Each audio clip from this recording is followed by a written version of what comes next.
ఏదైనా ఒక ప్రయోజనం అంటూ ఉంటే మనం సమయాన్ని దానికి తగినటువంటి ఆర్థిక వనరుల్ని మనం కేటాయించగలం.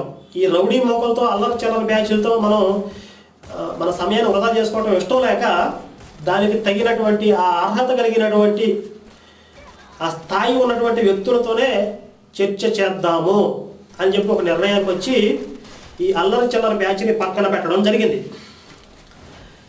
ఇది ఈ పుస్తకం ఈ 2 పుస్తకాలు విడుదలైన పట్టిన దగ్గర నుంచి ఇప్పటి వరకు జరిగిన పరిణామాలు. ఇకపోతే ఇంకొంతమంది ఉన్నారు. వీళ్ళు ఏంటంటే డైరెక్ట్గా వచ్చి నాతో మాట్లాడరు. ఈ పుస్తకం తప్పో ఒప్పో పరిశీలించేంత ఆసక్తి కూడా వాళ్ళకి లేదు.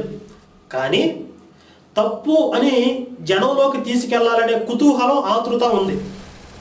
దానికి వాళ్ళు ఏం చేశారంటే ఒక వీడియో రూమ్ ఏర్పాటు చేసుకున్నారు.